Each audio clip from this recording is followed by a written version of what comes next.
a podcast to honor the gods. This better come with a sacrifice. Dave X Media. Give me the bloody mic. Hello, Sadie here. My brother's a rubbish storyteller. Sorry about that. But now you've got me, so all is well. Let's see. The explosion, Rosetta Stone in a million pieces, a fiery evil bloke, dad box in a coffin, creepy Frenchman, and Arab girl with a knife. Us passing out, right. So when I woke up, the police were searching about, as you might expect. They separated me from my brother. I didn't really mind that part. He's a pain anyway. But they'll look me in the curator's office for ages. And yes, they use our bicycle chain to do it. Cretins. I was shattered, of course. I'd been knocked out by a fiery whatever it was. I'd watched my dad get packed in a sarcophagus and shot through the floor. I tried to tell the police about all that. But did they care? No. Worst of all, I had a lingering chill, as if someone was pushing ice-cold needles into the back of my neck. It had started when I looked at those blue glowing words Dad had drawn in the Rosetta Stone, and I knew what they meant. A family disease, perhaps? Can knowledge of boring Egyptian stuff be hereditary? With my luck.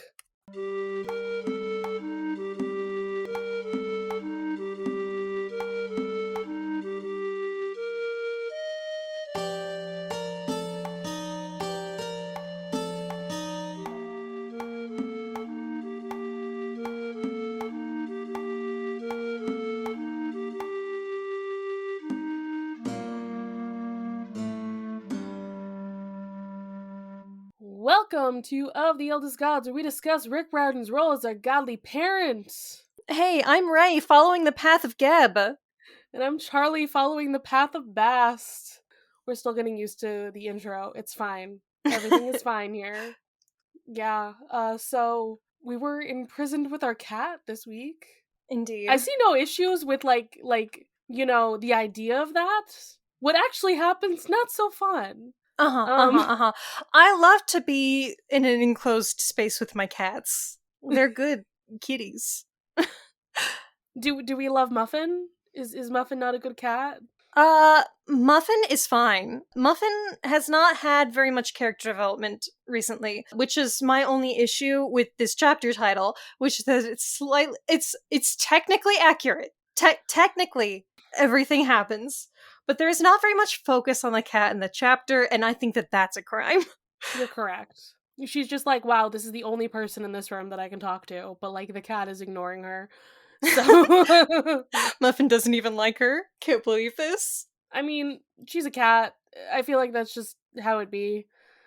It is how it be. Cats are just like, you're okay. Or, no. Those are your options.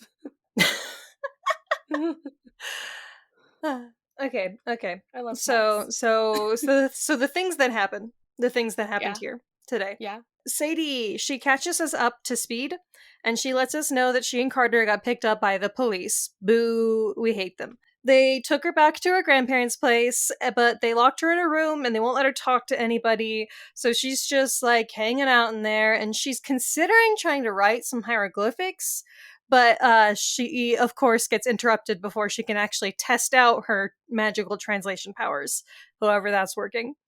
Sadie tells the police the truth, which you should never do without a lawyer present, and they super do not believe her, because she told them that a magic sarcophagus took her dad. So the police are convinced that her dad was some kind of extremist terrorist who intentionally killed himself in the blast, and they're also trying to pin Carter as an accomplice and not Sadie because of racism/colorism. You understand? Also, Sadie sees that guy that her dad talked to a couple chapters ago, Amos, out the window, and she mentions him to the inspector, who apparently already knows about him and thinks that he is in New York currently, and then he just fucking vanishes. And unfortunately, the police will still be there in next chapter. ACAB. This is just the ACAB chapters. Yeah. The police, they're allowed to lie to you when they question you. When Sadie says that they're lying to her, that's just the truth. They just do that. And so, like, they might not even actually be trying to pin shit on Carter. They might be trying to just make her get comfortable so then she'll, like, incriminate herself. The police will lie to you to make you incriminate yourself. Fuck them, don't talk to them. Where's Gumshoe when you need him? Where's Detective Gumshoe? I want Detective Dick Gumshoe here, right now, okay? The only Not cop that he'd I do will a accept. better job, necessarily. But he wouldn't do that kind of shit. Listen, he's not gonna be an asshole, okay? He's just a bumbling idiot. There's a difference. Right. We love a charming idiot. That man is a himbo, okay? That's all that matters. You ain't wrong. Okay, I know that myths are more sparse in this book, but did you have something for us this chapter? I do. Do you see my link? I have a link here for what we're going to talk about, in case you missed it. But we're not actually going to talk about Sadie's amulet, because we don't know what that's called yet. But we do get a nice picture of that. Talk about that later. Right now, instead, we're going to talk about the symbol on, the shirt that Sadie references, the Ankh.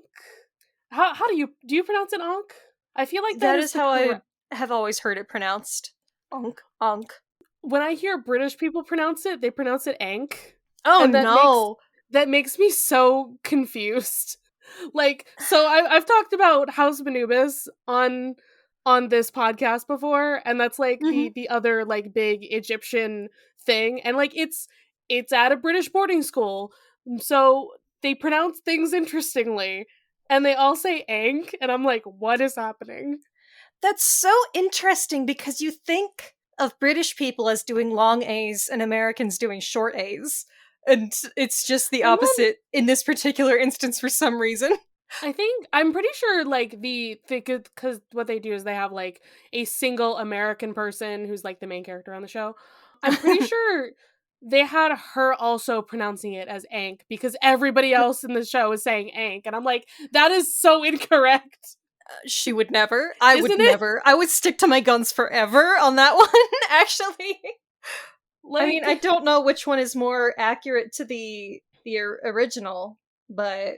Like, it doesn't exactly, we don't exactly have a pronunciation guide in here, but, again, Ankh doesn't sound right to me. I don't know. Tell us, we can't do, did you know we can't do Q&As anymore on Spotify for podcasters? It's so interesting. So instead in the comments, I guess, on Spotify, tell us how you pronounce it. Is it Ankh or is it Ankh? Does it have comments? Is that a thing now? There are comments now instead. Okay, yeah, I remember there being comments now that you mention it. Yeah. Or you could tell us on the Discord, if you're on our Discord. How do you pronounce it? On Discord, you can actually just, like, record your voice how you say it. And that's so much easier. Yeah. I think Ankh is incorrect. At least that's my hot take. This is the hill I die on. Okay, so Ankh is nope. I can't believe now. It's gonna fuck with I can't believe you just did that. That just happened to you. That's so funny. Fuck with my brain. Okay, so the Ankh is it's a symbol. It's a hieroglyph. It means life.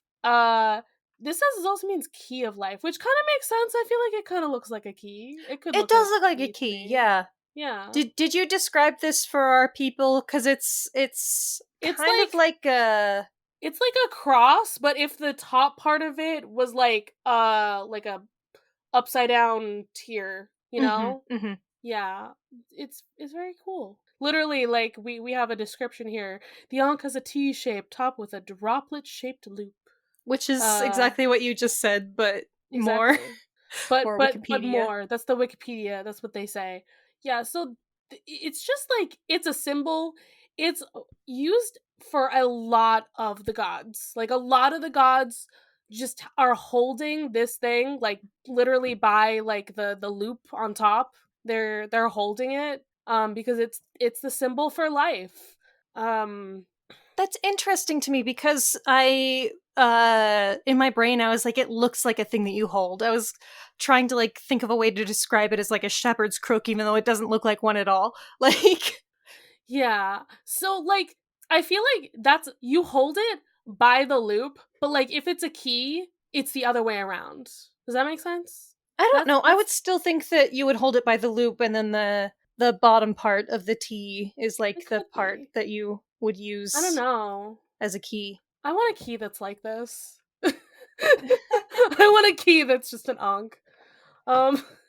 Custom onk key. So I guess this Wikipedia says it represents their power to sustain life and revive human souls in the afterlife. Very cool.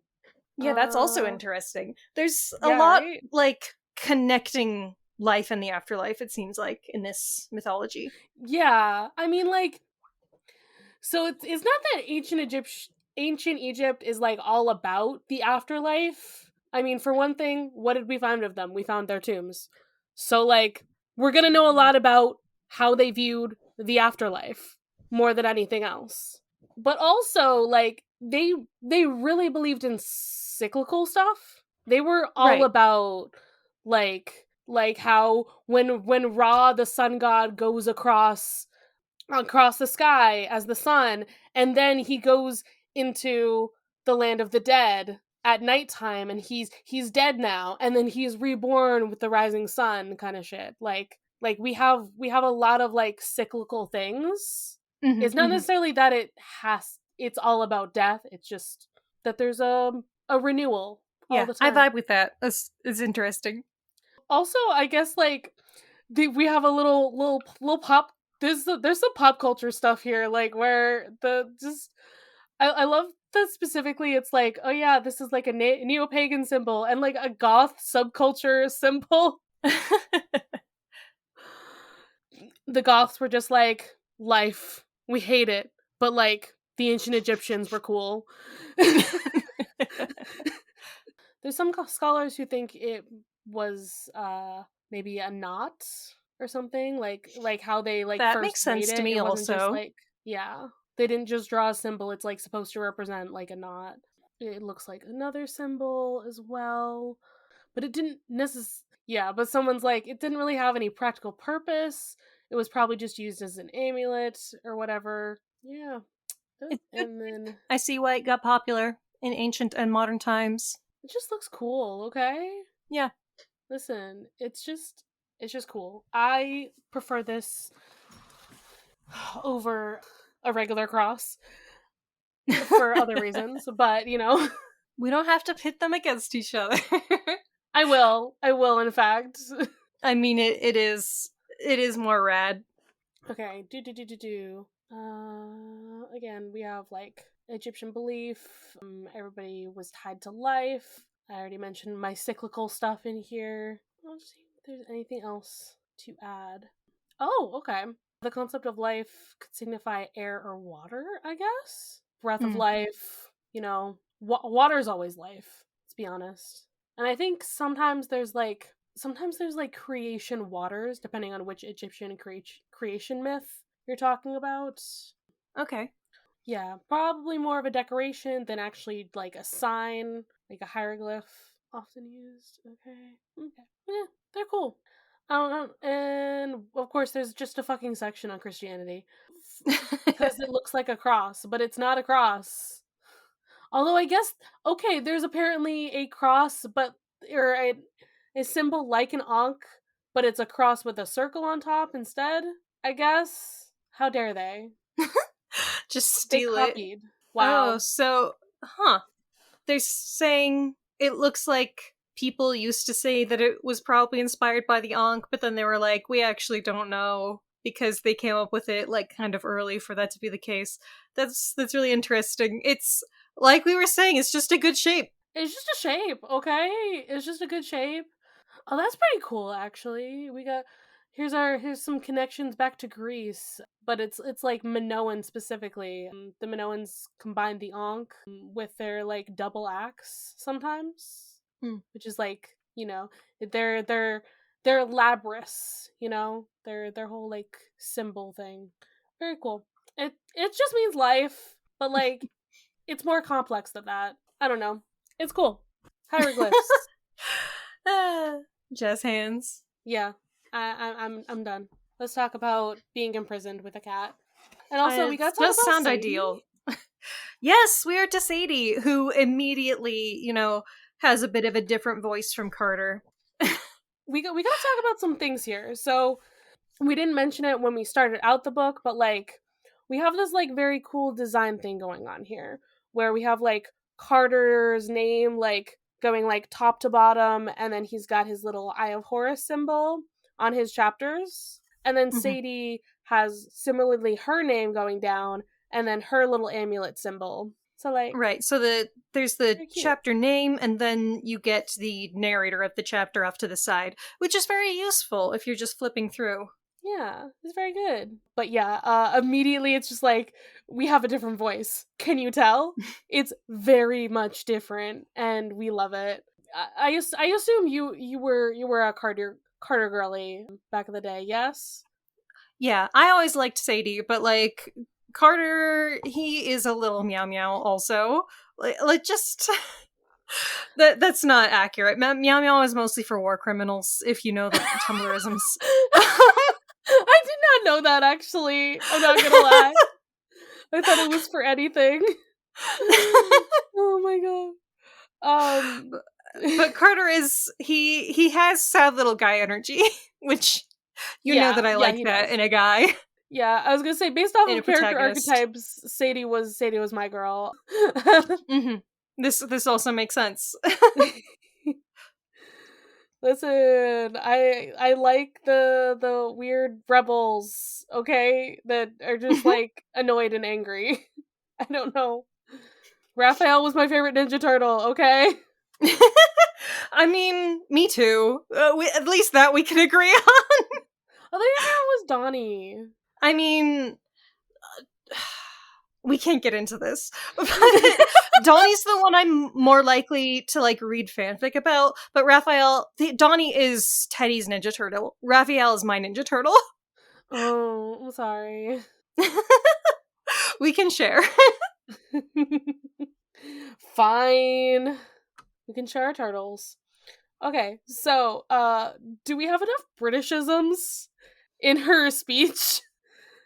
Like, we start off with, give me the bloody mic. When I was growing up, they told me that bloody was, like, really, really bad. Like, you weren't allowed to say that. And I think that they lied to me. I've seen it in several children's books. I was gonna say, like, from, like, the context you get from, sorry, but, like, watching Harry Potter as a small child is that, like, Ron is just cursing. He's basically saying fuck. Or maybe at least he's saying, like, shit or something, you know? Like, is it not a bad word? Do we need to Google this? How bad a word is bloody in England? Google. Okay. Less offensive than other swear words in British English. More commonly used by older people. Okay. So Sadie is old. Interesting. Okay, so no. A swear word that's kind of lost all of its bite. It sounds like it's on the level of damn to me, you know? Yeah, that's what this is saying. It's like damn or hell. Like that's where we are. Which they're not allowed to use in Percy Jackson. So I don't know about all this. You know, they made a huge joke out of saying damn once because they could get away with it. And we can say bloody. I don't know. I guess it's because he's American that we can get away with this. And all of the children reading this are likely American. I mean, like, not that people from other countries don't read Percy Jackson, but it's not the primary audience who it's being written for. So he's not thinking about the poor British children. Culture, but like maybe they're exposed to like different things as far as vulgarity. There are different standards in different places as far as swearing goes. I think that we're honestly kind of weird and puritanical about it. Yeah, that's why I hate it. It's fine. I slip up and I say fuck around the kids sometimes. It's No, okay. Charlie! Everything is okay. I do that. It's fine. So Sadie is like, she's explaining the last two chapters in like barely even sentences. Like, Fiery evil bloke, dad boxed in coffin, creepy Frenchman and Arab girl with the knife. Yeah, you know. I was passing out. Okay. So when she woke up, she was locked in the curator's office with the bike chain that she used to lock the curator in. So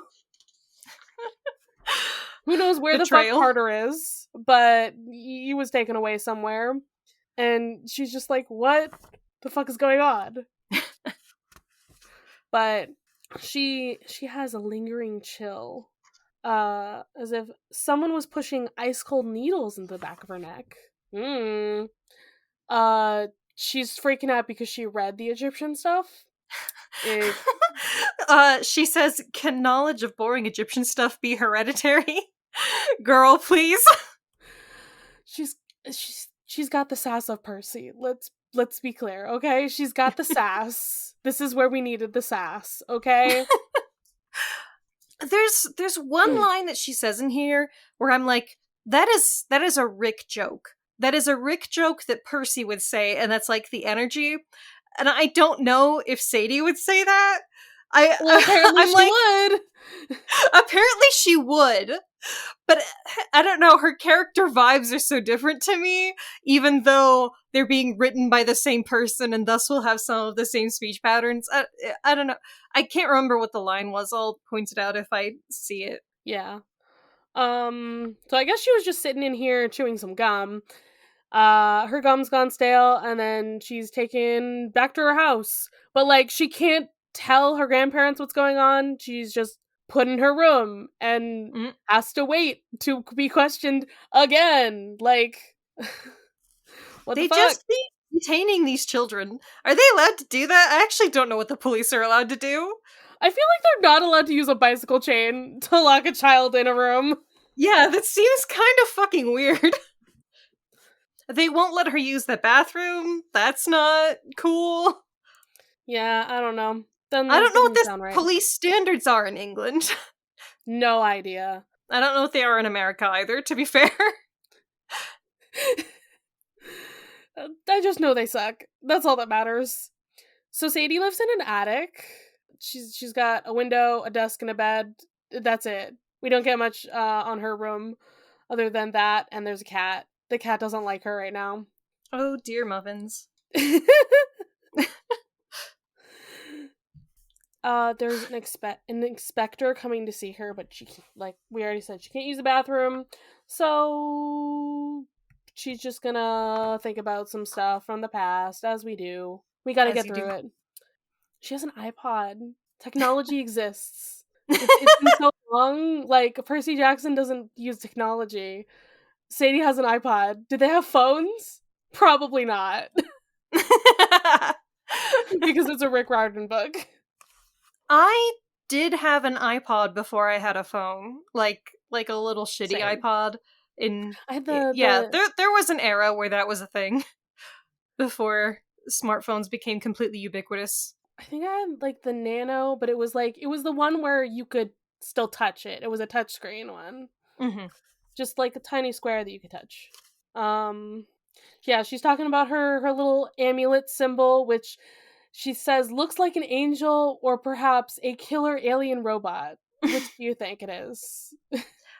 I see angel when I see it immediately, but I can that's also a killer alien robot. Yeah.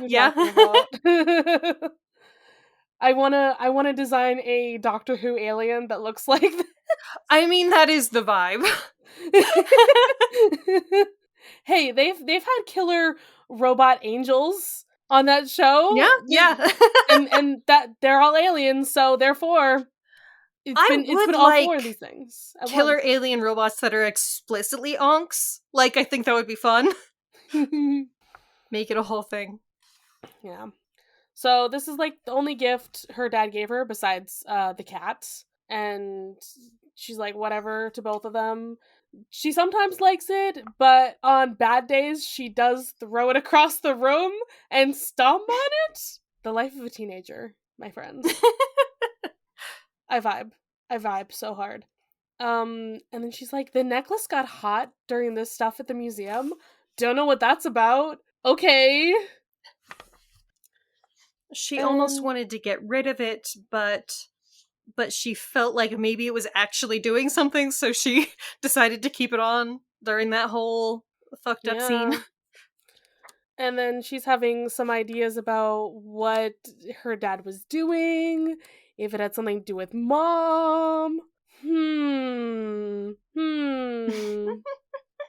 don't know. But then what does she do? She takes out a picture of mum. It's got to be with the U. Mm-hmm, mm-hmm. And we learned that her grandparents have a shrine to her mother, basically. And this is where we learned her mom's name. It's Ruby.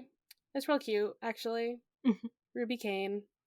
Yeah, so this is like the one picture she has of her mom, and it's of her as a baby in her mom's arms. That's so cute. But she's like, who cares about me? Mom looks like so pretty. I could never look as cool as her. Right. So she kind of disparages her grandparents for like having like all of this memorabilia of her mom, but then because Sadie had never really known her, and so she's like, my mom wasn't important to me, except then she like waxes poetic about this picture and how beautiful her mother is. Like, clearly she is important to her in like this kind of weird way. I mean, she had 6 years with her. She doesn't really remember it, but I don't know. I guess you could say, okay, so me and my brain and my many fandoms, I want to compare this to like Steven and Rose, like early Steven and Rose, like where it's like, everybody around me is like, oh my god, this and this, shrine to your mother, big giant picture of your mother. I don't know who the fuck she is. I've never met her. Like, I mean, Sadie knew her, but she was so little, she doesn't have any memories of it, really. Right. So she's basically a stranger. But that kind of person still looms large in your life. We all watch Steven Universe. Yeah, exactly. But I love especially that Sadie's just like, my mom's wearing like the symbol of life on this t-shirt. How ironic. And yet she died. How ironic. How ironic. That's why I'm keeping this picture. It's very Sadie to me. It's like that meme where it's like, where's the symbol of life? Dies anyways. Oh my goodness. Yeah, so and then her brain goes back to the something about the per-onk. Or how would you pronounce it? Is it per or is it pear? Because she compares it to pear here, and so I'm assuming that is correct, that it's per-onk. I guess so. My brain's always said per, but maybe that's just because like the spelling or whatever. Do I dare look this up? How do you look up ancient Egyptian pronunciations, honestly? The worst thing ever. Boop-a-doop-doo. Okay, let me just go Google how to pronounce. That's not really helpful. Oh well. Google's not really... It's not really understanding that I want the Egyptian word.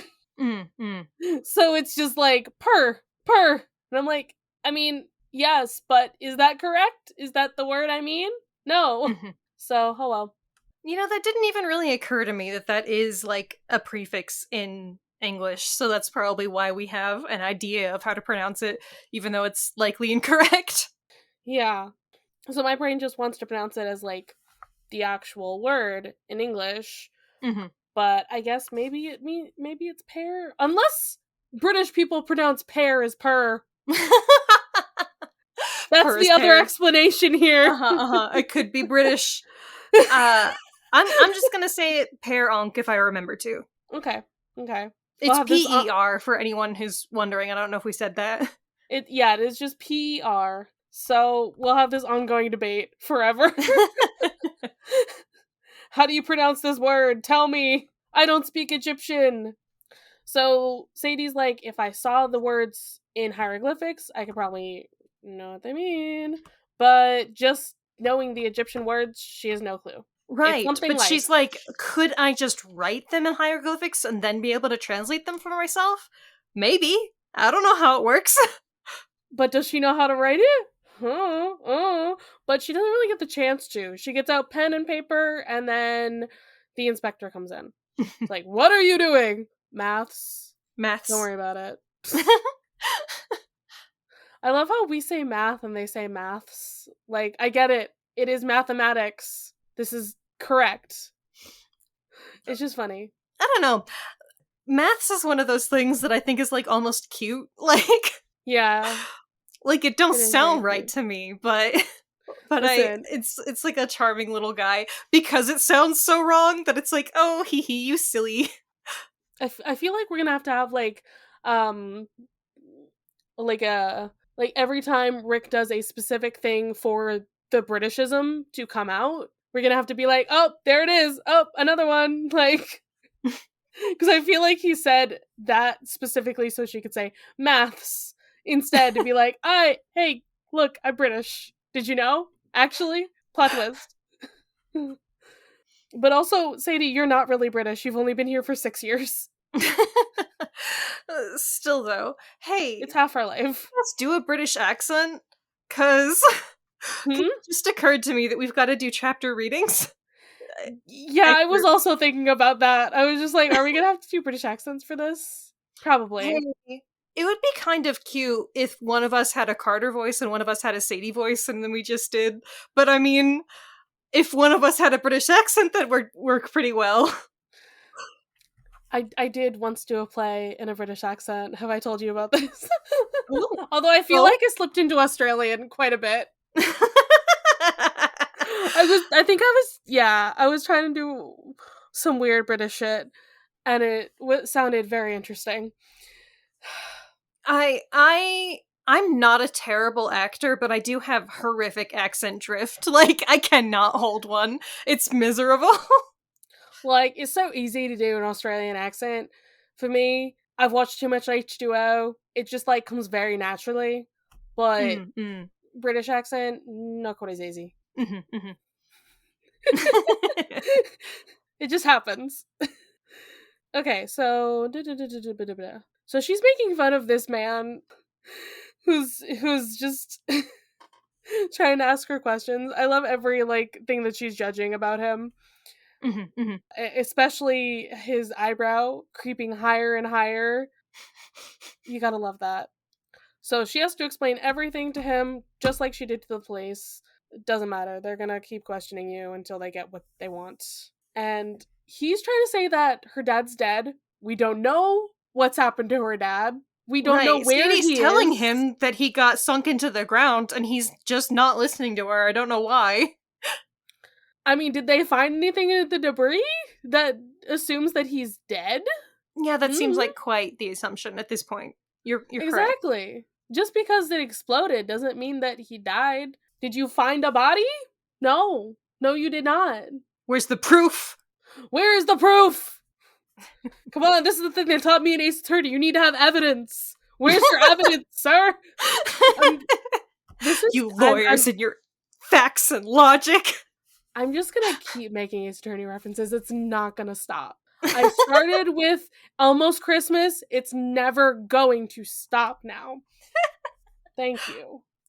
So yeah, then we come to the wonderful theory that this inspector has. Dr. Kane is a terrorist because he blew up some artifacts and possibly killed himself in the process. Which I do hate cops, but also it seems like a reasonable assumption at this juncture. based on the facts that we know that he blew up a museum, yeah, that does make sense. But also, ew. Ew. Like, he could be a victim. You do not actually have the facts, so... But yeah, they're trying to see if he... You don't know what's in his work bag. Yeah, I mean, true. They're trying to see if he was in contact with any extremist groups in Egypt who, don't like Oh my god, this Egyptian part. artifacts being kept in other countries' museums, which is a really milquetoast way to say that the British stole a bunch of other countries' shit. But Yeah, I was gonna say, yeah, they shouldn't be in those museums because they don't fucking belong to you. So, sorry, Britain, if that makes me a terrorist, then fuck you. Don't steal other countries' stuff. But you like everything that he's saying seems very, very logical because after his wife's death, he got withdrawn and obsessive in his studies. He spent And more he and more went to time in Egypt. Egypt. And Sadie's like, he's an Egyptologist. He's a bloody Egyptologist. But I mean, from an adult's perspective, all of this really, really tracks. Yeah, but also just put in the fact that, like, literally that is what he studies. What do you expect him to do? He went into his work. The man's behavior is generally not very normal. Making your son move every few weeks or so, I think they said. To be fair, do these people know about that part? Like, they didn't comment on that. They probably have travel records. I don't know. They probably do, but he didn't comment on that. He just, like, spending more and more time in Egypt, not like he's been traveling like very erratically and, like, you know, like he's trying to like hide from something. I feel like that. Does that make you a terrorist if you're hiding from someone? I feel like there's something else going on there. Yeah. Anyway, Sadie's just like, wow, he's really stupid, this guy. He doesn't understand anything.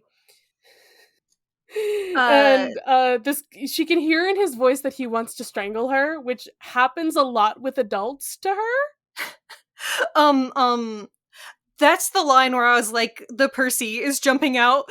Specifically, I could hear that he was resisting the urge to strangle me. Strangely, I get this a lot from adults. That particular line, like... No, I think that's very Sadie. Yeah. I mean, just based on what I've read from Sadie, because I have, in fact, read the whole series, that's, yeah. It's just something that she has in common with Percy, I guess. Because I really heard him in that line. Listen, she is a sass master as well. And the difference is that she is, Percy's a good kid, he's a good son, he doesn't try to do shit wrong. Sadie isn't that. She's a rebel. Right. You have to push Percy to get him to a rebellious state. Sadie, like, she is ready to throw down at any given time. Like, she's just like, I'm ready to throw down. What's wrong with that? she doesn't understand what's wrong with, like, her personality. And then Percy's just like, you know what? They would both say this. Like, strangely, I get this a lot from adults. But Percy would just be like, what did I do wrong? Huh? I'm very confused. And Sadie's just like, huh? What did I bloody do wrong? Huh? Like, I feel like there's just a different thing going on there. If that makes any sense. I think of, like, Percy as more sarcastic and Sadie is more straightforward, and this is a very, very sarcastic line. Yeah. Sadie's sarcastic as well. So, yeah, I'm sure that I'll get that more as we go further in. Yes. Then there's the thing about, like, oh, the adults always want you to tell the truth, but when you do, they don't believe you. So what's the point? Yeah, that's a very good line also for, like, a preteen, angsty British punk girl. We love her. We stan, okay? How old is she again? 13 or? She's 12? Okay. I think. She's so small. Lightning Thief Percy. God, babies. Which, like, I don't think of her as, like, that small. When I read these books, I don't think of her as being that tiny, but maybe it's because I'm, like, too much in Carter's head, where he's like, I'm 14, I'm, like, should be in high school, but I'm homeschooled, kind of. Yeah, Sadie is a couple of years away from high school, which, yeah, She's really middle school affects hell? this is a junior high, even though they don't call it that in England, but like... What do you call middle school British people? What is the 7th grade equivalent? They don't know. They don't know what I know they don't know what is a grade. What is a 7th grade to you? Where are you when you are 12 years old? Tell me that. Tell me that much. Okay, so then we get the whole thing about he's trying to say that Carter told me everything, or actually first it's maybe your brother was involved. Huh? You consider him a proper brother? You want to protect him? And my god, I cannot believe he said that shit. Oh, she gets so defensive. We love it. In my brain, I always give people the benefit of the doubt, and so when I hear that, I'm like, oh, he's saying that because she hardly ever sees him? And then she's like, this is racially motivated. I'm like, oh, she's right, it's racially motivated. I just don't... Listen, her dad being a terrorist is also racially motivated, is it not? Yes, this is true also. like the fact that they're pinning it on him without once considering any other explanations. They're pinning it on dad, they're trying to pin it on Carter, and then Sadie's just not that her dad didn't do it, but... yeah. But like, they're trying to implicate Carter, he's not trying to implicate Sadie. He's not trying to say, so did you have any involvement in this? But was your brother involved? But like I was saying earlier, he might also be lying to try and get on her good side, to try and get her to implicate herself. I'm like, literally he says, no one blames you for this attack. We understand you were dragged into this against your will. Like that part specifically, again, yeah. Mm-hmm, I don't know. Mm-hmm, mm-hmm. I understand what you mean, but I'm also just like, I think it's just racist. I think he's just being racist. I feel like both interpretations are equally valid. Like, because I don't trust cops is my thing. Like, even more than, like... Why would you? Racist institutions. I'm like, oh, cops will fucking lie to you at any chance that they get because they want to get you to say... Like, where he's like, Carter already told us everything. They will say that shit every time. Like...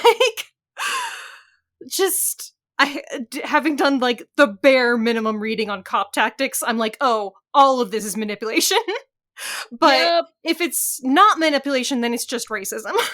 Yep. Sucks. So... I mean, and even if it's manipulative, it's also racist manipulation. So, like... I think what we're getting and colorist, because she is exactly the same race that Carter is.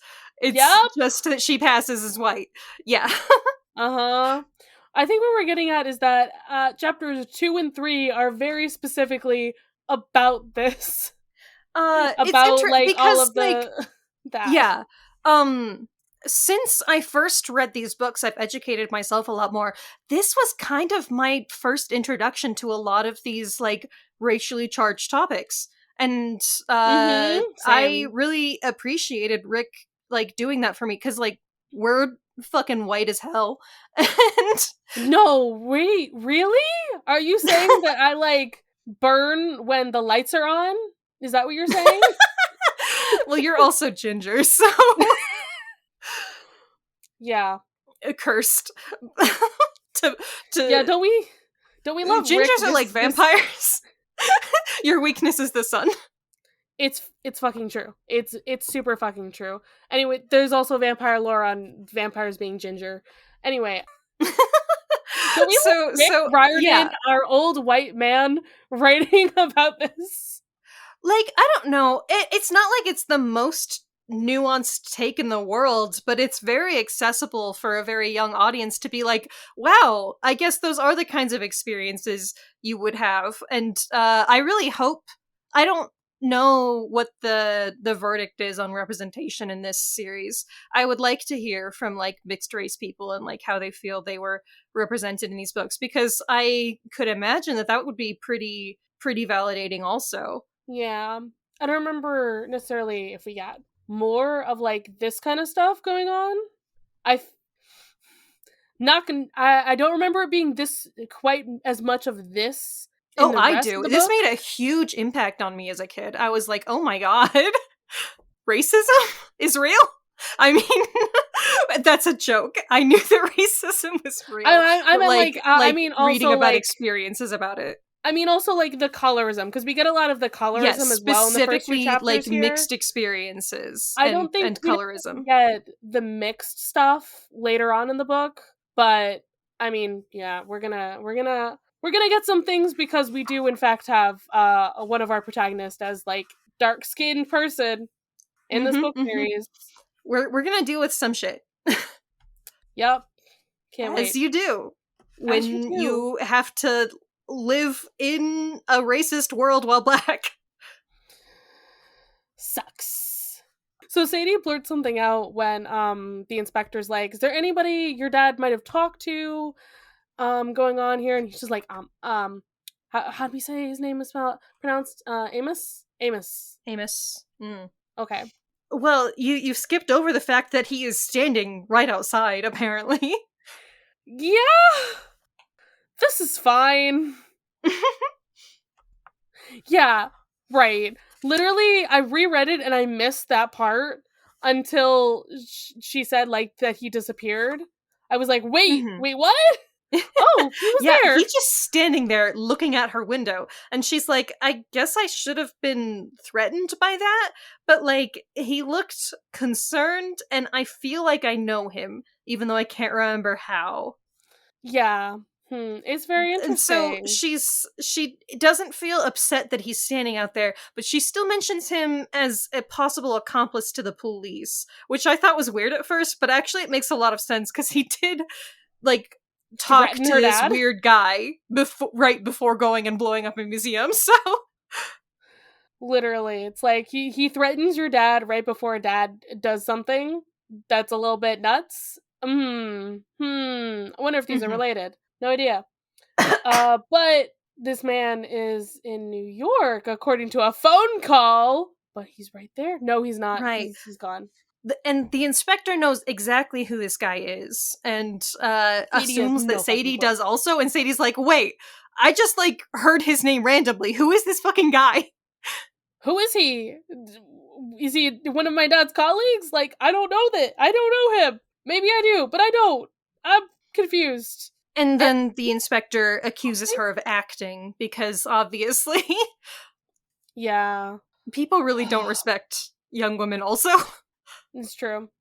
And then, yeah. Then here's the, like, the big, plot twist. We already heard the truth from Carter. There's no point in protecting him now. Yada, yada, yada. It's like, this is, like, I've definitely seen this in, like, a few different medias of, like, people being questioned by the cops. Of, like, oh yeah, we already heard it from him. That kind of shit. Why is the example coming to my brain is, like, Wizards of Waverly Place? But, where, like, they're being questioned by somebody about something. It's like, we all heard it from your brother. Yeah. And then Sadie, like, talks a little bit louder, like, you shouldn't lie to children. Carter would never say a word like this about Dad. And then that's it. Like, the inspector is not embarrassed, and he's like, we're gonna discuss some consequences with your grandparents. Which seems really... This also seems like weird police behavior. Like, we're just gonna talk to your guardians in a casual setting when you are likely being charged with a terrorist attack. She's 12. She is 12, also. How do you charge a 12-year-old who knows nothing with a terrorist attack? Well, they're trying to get information about a terrorist attack from her. True.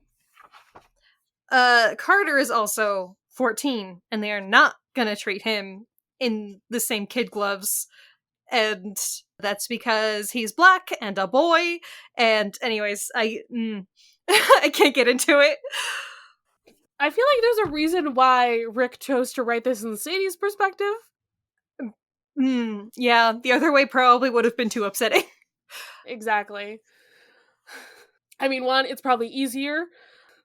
And two, it's just like, yeah, I don't think I want the kids to, as much as I want to, like, have them understand some of these things, that might be a little bit too much for the young ones reading.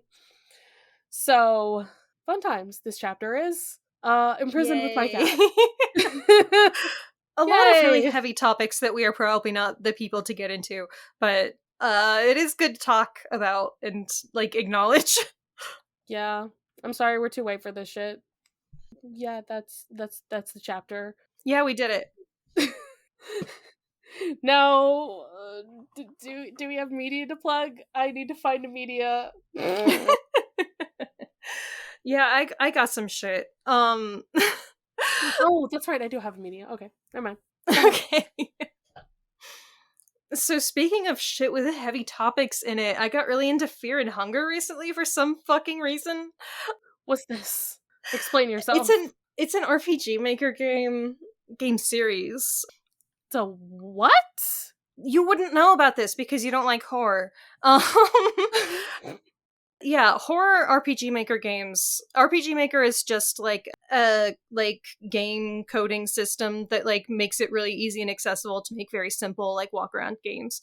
And people made a lot of horror games on there that got very, very popular. Some of the classic ones, Eve, Witch's House, Mad Father. Those are the really popular ones that have little girl protagonists that everyone likes. And there's a few more, The Crooked Man. But anyways, so Fear and Hunger is like a whole other thing, which is that it's about exploring a dungeon, and it kind of gets away with depicting the most fucked up shit you've ever seen because it's in a very simple pixel art style. There's so many dicks in the game Fear and Hunger, and I don't particularly like looking at them. I don't normally. Why not? Why wouldn't you like dicks? They're horrible. Aren't you afraid malformed and dicks. hungry for the dicks? No. Anyways, so it's this very fucked up RPG where you delve into a dungeon and you start losing your sanity immediately, and like you get killed immediately also until you figure out the game's systems, and it's very much based off of like the more that you know about the game, the easier it is to traverse. Like, your character does not gain EXP from killing things. There's no benefit, so you just have to figure it out. And it's a really cool game with a really cool narrative. I watched the Super Eye Patch Wolf video on it like forever ago, and then recently I saw people like making art of the characters and stuff, and I was like, people care about the characters in that game?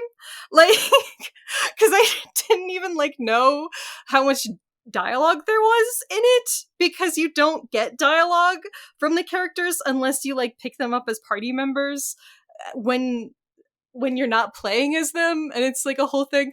So like there are 4 possible like player characters, and you can get them all in a party together, and so people make art of the 4 of them and the girl and the dog that you can pick up, just like being a little found family. And I'm like, oh my god, this is so wholesome for like the most fucked up game possible.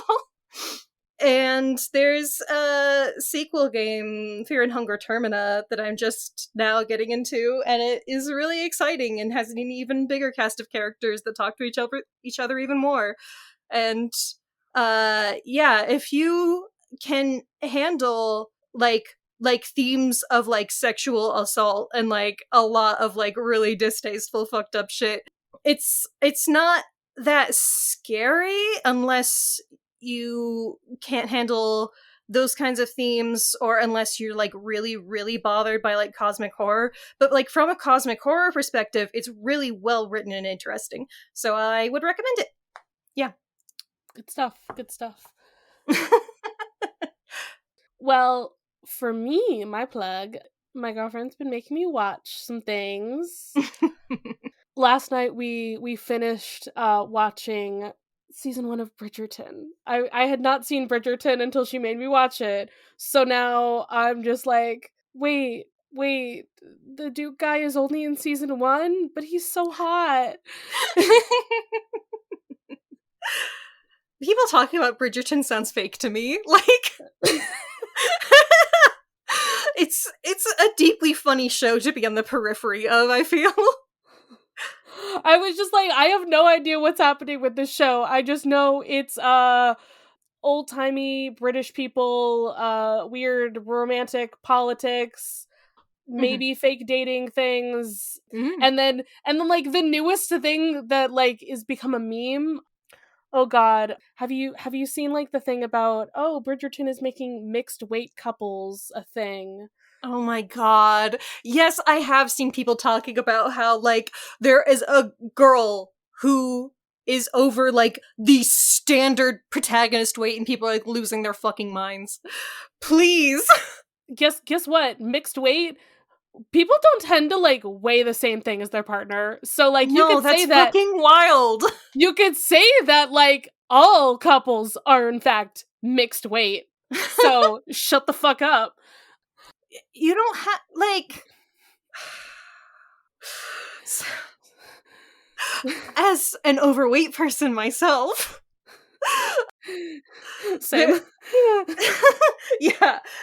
We can relate to each other with our struggles and whatnot, but you don't have to try to make overweight people like fucking second-class citizens. Like, what the fuck are you talking about? Shut up! She's a regular person and she's very pretty.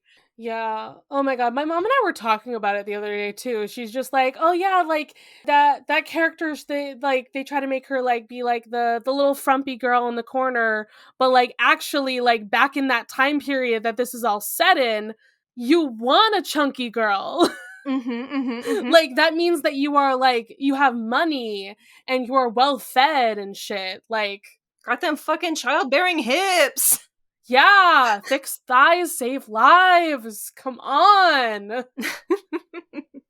Anyway, but yeah, I was just like, I'm watching this with my girlfriend and I'm just like drooling over what's his face, the Duke guy in this show, because he's fucking hot. Yeah. Oh yeah, he's also in the Dungeons and Dragons movie, and I just kept bringing that up. I'm just like, yeah, it's the guy from Dungeons and Dragons.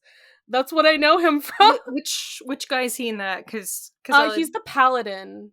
Okay, that is like the hottest man I've ever seen in my life. Yeah, right?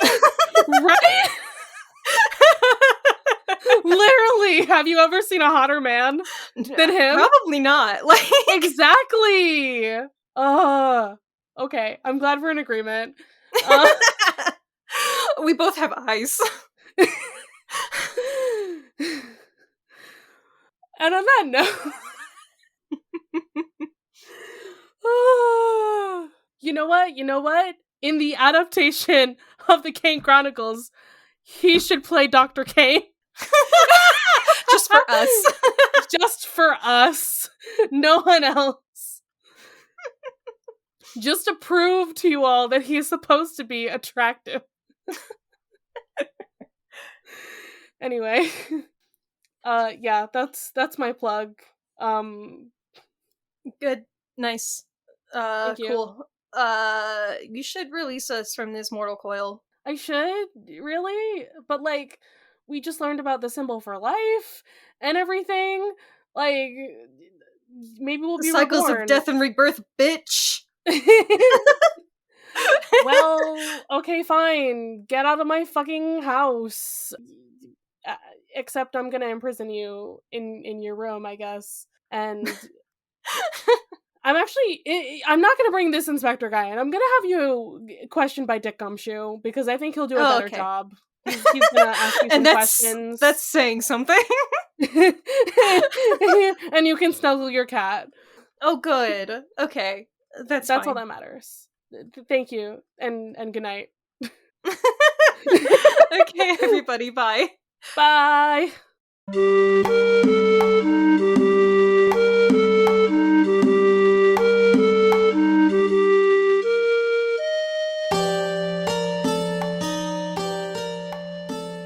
Of the Eldest Gods would like to thank its $10 and up patrons. This means you're either in the Savior of Olympus tier or the God Complex tier on our Patreon, patreon.com/oftheeldestgods. Thank you all so much for your support, especially Matt, our God Complex patron. You can follow this podcast socials at Of the Eldest Gods Pod on Instagram and Tumblr. You can send us a message through the Duat to oftheeldestgodspod@gmail.com. If you'd like to support us financially, join us at patreon.com/oftheeldestgods. By becoming a patron, you can join the Deus Ex Media Discord server, where you'll be able to chat with us and other listeners about the Riordanverse or whatever else. Our $5 patron tier also gets you access to Against All Odds, our monthly bonus show. There, we'll talk about a wide variety of topics, which usually have something to do with mythology, no promises. You can check out our merch store on Redbubble to find custom designs made by Charlie. Or if you cannot or do not want to support us financially, we'd really appreciate a rating, a review, or letting your friends and followers know how much you love the podcast. That really helps. If you want to hear more from me, Raye, check out Barbie Movie Slap, a podcast where my co-host Ted and I discuss Barbie's cinematic universe. That podcast Twitter is at Barbie Slaps.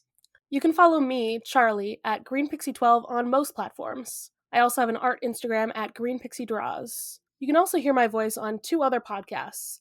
I co-host another podcast on the network with the meme maker Robert called The Bits, where we talk about the Cartoon Network show Steven Universe. I also co-host a non-network podcast with my buddy Ethan called Mysteries in the Machine, where we talk about all things Scooby-Doo. Our music was created and produced by Isabel Strauss-Riggs. You can find Isabel at Kane I, that's I is in the body part, on Instagram and Twitter. She also currently makes video essays on the YouTube channel Kane I. Feel free to message her about making music for your project or editing your podcast. Of the Eldest Gods is based on the series by Rick Riordan. Right now we are discussing The Kane Chronicles. Remember to follow us on your favorite podcatcher and meet us back here every Thursday. Do you love to be super scared? Do you enjoy listening to hilarious hot takes on timeless classics? Well, fear not, listeners. I'm here! Welcome to the Super Scary Podcast, where we cover everything from the supernatural to the superpowered. I'm your host, Josh, a scaredy cat nerd who enjoys superhero, sci-fi, and horror movies way too much. Whether I'm processing my trauma from Texas Chainsaw Massacre or reminiscing on the nostalgia of Hocus Pocus, my guests and I have a hilarious time going through our favorite and sometimes not so favorite moments. I'm your friend till the end, listeners, because everyone's entitled to one super scary podcast. We post weekly episodes on Mondays, and you can find us at Super Scary Podcast on all the socials. See you in the afterlife, listeners.